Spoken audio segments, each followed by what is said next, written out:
दोस्तों सपने विकसित भारत के, लेकिन जो काम आपको पता है कि आपने आए साल करना है, अगर आपसे वो ही अच्छे से नहीं होता तो फिर आप विकसित भारत का सपना लोगों को दिखाना छोड़ दें।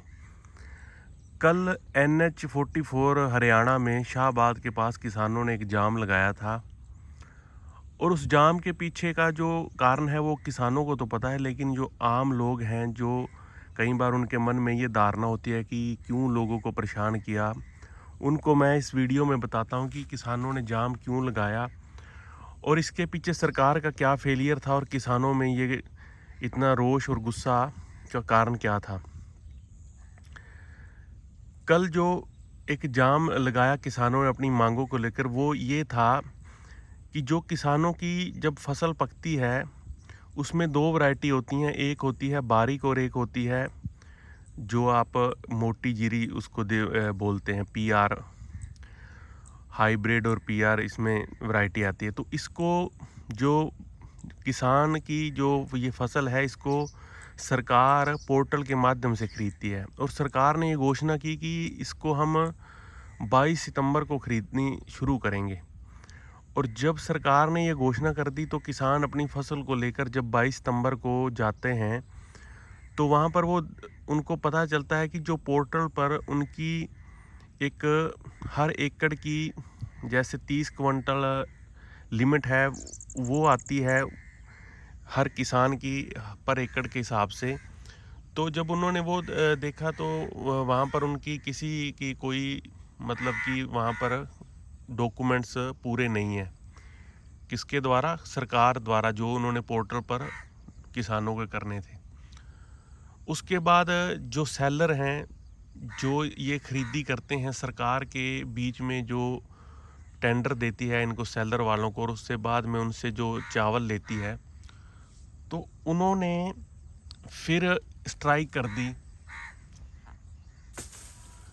जब उन्होंने स्ट्राइक की कि हमें उनके जो भी मतभेद होते हैं वो पता है कि वो सारी इनकी एक चाल होती है, इनकी एक साजिश होती है कि जब आपको पता है कि आपके जो भी आपके कंसर्न हैं, आपके भी जैसे ये इस एक क्विंटल में से मान लीजिए 65 किलो चावल देते हैं, तो ये आए साल जब बिल्कुल फसल पक के तैयार हो जाती है तो फिर ये स्ट्राइक करते हैं कि हम एक क्विंटल में 64 देंगे या एक क्विंटल में जो भी इनका सरकार के साथ कंसर्न होता है, ये जानबूझ के उन अधिकारियों और सेलर वालों की मिली भुगत से ये काम होता है। इसका उनको डबल बेनिफिट होता है।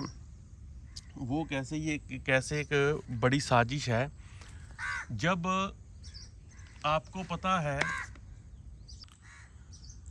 कि अब किसान अपनी फसल नहीं रोक सकता, आप अगर एक किसान 4 महीने मई जून के थपेड़ों से लेके उसको लगा के 5-6 महीने के करीब हो जाते हैं, अगर वो 6 महीने की मेहनत दिन रात सांपों के ऊपर पैर रख के गर्मी में अंधेरे में रिस्क लेके अपनी फसल को तैयार करता है, जब उसको अंतिम रिजल्ट मिलना होता है वो मिलना होता है जाके मंडी में।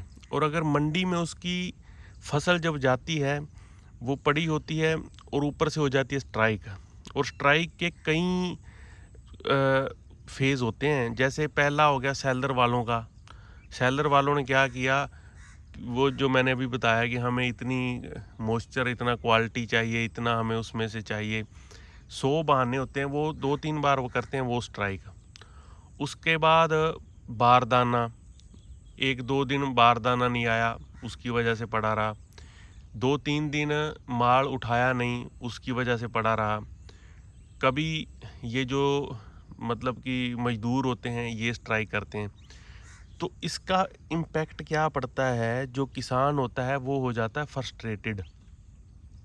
जो ये चाहते हैं कि किसान फ्रस्ट्रेशन में आके औने पौने दामों में हमें फसल दे दे। और ये होता भी है, क्योंकि हम किसान हैं, हमें पता है कि जब किसान 2 दिन 3 दिन उसका सब्र, 6 महीने यहाँ पर नहीं टूटता उसका सब्र। चाहे उसकी फसल यहाँ पर बीमारी से ख़राब होती है, चाहे बारिश से ख़राब होती है या मौसम से मार पड़ती है, तब उसका सब्र, क्योंकि उसको पता है कि जो है ठीक है, उसकी सिचुएशन वो सामना करता है, लेकिन फ्रस्ट्रेशन तब होती है जब पूरा सिस्टम 6 महीनों से बिल्कुल खाली बैठा है। और जब आप, जैसे कहते हैं ना, बारात अगर घर में आ गई है तो आप बाज़ार में सामान लेने जाओ, वो बात ये करते हैं कि जब आपके पास 6 महीने बीच में हैं सारे कंसर्न सुलझाने के लिए, आपको पता है कि पोर्टल पर फसल जितनी भी रजिस्ट्रेशन हुई है, हर एक डिस्ट्रिक्ट वाइज, हर एक तहसील वाइज इनको पता है कितने एकड़ रजिस्ट्रेशन हुई है, कितने एकड़ में मोटी धान है, कितने में बारीक धान है, कितने में ज्वार, मतलब सब कुछ ऑनलाइन है। तब इनको पता होना चाहिए, मान लीजिए एक तहसील में इनको 10 लाख बोरी चाहिए, तो वो 10 लाख बोरी पहले उसका इंतज़ाम करें। जो ट्रक हैं उनके, जो अभी कल बता रहे थे किसान की, वहाँ पर अभी तक ऑनलाइन पोर्टल पर वो ट्रकों की वो ही नहीं हुआ है कि इनको लेके कौन जाएगा, इसको उठाएगा कौन। तो ये सारा बीच में जो तंत्र मंत्र है, ये सारा सिर्फ और सिर्फ एक मिली भुगत होती है कि एक, मान लीजिए 10 लाख क्विंटल जीरी है एक डिस्ट्रिक्ट की, मैं एक उदाहरण दे रहा हूँ, है इससे ज़्यादा होती है।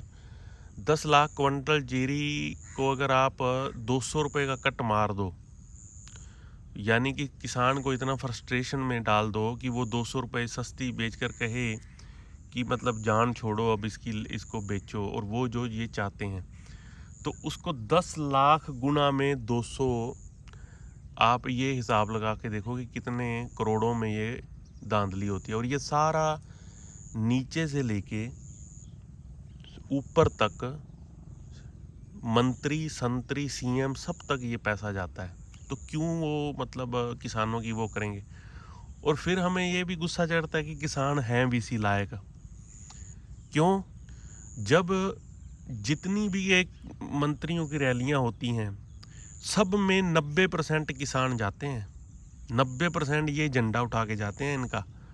छोड़ो इनकी रैलियों में, जब आपको न्याय ही नहीं मिलना, जब आपको न्याय हर साल, जब पता है भी फसल हर साल बिकती है, हर साल इस टाइम में सीजन शुरू होता है, हर साल आप देखना हर मंडी में 1-2 बार स्ट्राइक होती है, हर मंडी में किसानों के साथ यही हाल होता है। पिछली साल भी किसानों की जीरी बिल्कुल कौड़ियों के दाम गई थी। तो उस टाइम ये सबसे पहले झंडे उठा के आगे होते हैं, 90% उसमें किसान होते हैं। 1% उसमें जो व्यापारी होता है वो रात को मिलते हैं मंत्रियों से, बिल्कुल जब उन्होंने जो वहाँ पर मेन सेटिंग करनी होती है, तब वो तभी कर लेते हैं कि इस रैली का इतना खर्चा है, आपने इन्हीं से निकालना है जो आपके झंडे उठा कर आए हैं। तो किसानों को जागना है उससे पहले। अब जब आप स्ट्राइक करते हो तब तो आप चलो जागरूक हो, तो अभी आप कर रहे हो, लेकिन जो उससे पहले जब ये जाल बुनता है, तब जाके ये दोस्तों इस जाल को काटने की जो कला है वो आपको पहले सीखनी है कि ये इसकी जड़ क्या है। इसकी जड़ यही है कि जितने एमएलए हैं, एमपी हैं, इनको रैलियों में मत, इनकी रैलियां ही का बहिष्कार करो। इनको कहो कि डोर टू डोर आओ वोट मांगने। क्योंकि जब ये रैलियां, मैंने पहले भी एक वीडियो बनाया था जिसमें मैंने कहा था कि ये जब रैलियों में, मान लीजिए अब आपको किसानों को ये चीज़ ज़रूर समझ आ जाएगी। मान लीजिए आपके एक एमएलए ने, शाहबाद की मैं बात करता हूँ, जब कल जहाँ पर जाम हुआ, वहाँ पर एक एमएलए ने रैली की या एमपी ने रैली की, वहाँ पर एक रैली का खर्चा आया 20 करोड़, या एक इलेक्शन का खर्चा आया 20 करोड़, 30 करोड़, 50 करोड़ भी आ जाता है। वहाँ के 10 सेलर वालों ने 10-10 लाख रुपए दे दिए या 20-20 लाख दे दिए। तो तब वहीं से सेटिंग हो जाती है कि जब भी आप जीरी का टाइम आएगा, आप अपने 20-20 लाख पूरे कर लेना, आपको कोई रोकने वाला नहीं, कोई टोकने वाला नहीं। बस यही चीज़ समझने की ज़रूरत है। उस टाइम ये जो एमएलए एमपी हैं, इनको ऐसी मतलब उसमें पड़ने ही मत दो, जो खर्चा होता है होने ही मत दो, जो कि उस पर भी कोई दबाव ना हो और आपका दबाव हो सीधा एमएलए पर। आप आपने देखा होगा कि कोई एमएलए हरियाणा हो या पंजाब हो या यूपी हो या राजस्थान हो, कोई एमएलए जब भी खरीद होती है आपको मंडी में नहीं दिखेगा। मंडी में तब दिखेगा जब पूरा काम स्मूथली चल पड़ेगा, किसान अपना सारा काम करवा लेंगे। जब स्मूथली चल पड़ेगा तो उसके बाद कैमरे के आगे एक बार आ जाएंगे, या फिर कोई आएगा तो विरोधी पार्टी का। जो करंट सरकार का एमएल है वो कभी नहीं आएगा। तो ये किसानों को अभी सोचना होगा कि जब इलेक्शन आता है तब इस सिस्टम को ही बदलो, तब जाके इसकी होगी। अदरवाइज़ वही मैंने कहा कि विकसित भारत के सपने और न्याय रोड जाम करके, पीछे अभी जो मनीषा हत्याकांड हुआ उसका क्या हुआ, किसी को न्याय नहीं मिला। जो भी न्याय अगर आपने लेना है तो वो आपको सड़क पर उतर कर ही लेना पड़ेगा। तो फिर क्या फ़ायदा विकसित भारत का? ये रोड मैप नहीं है विकसित भारत का। तो दोस्तों, किसान साथियों, आप इसके बारे में क्या सोचते हो एक बार कमेंट करके ज़रूर बताना, और इसको लाइक और सब्सक्राइब जरूर करना। नमस्कार दोस्तों।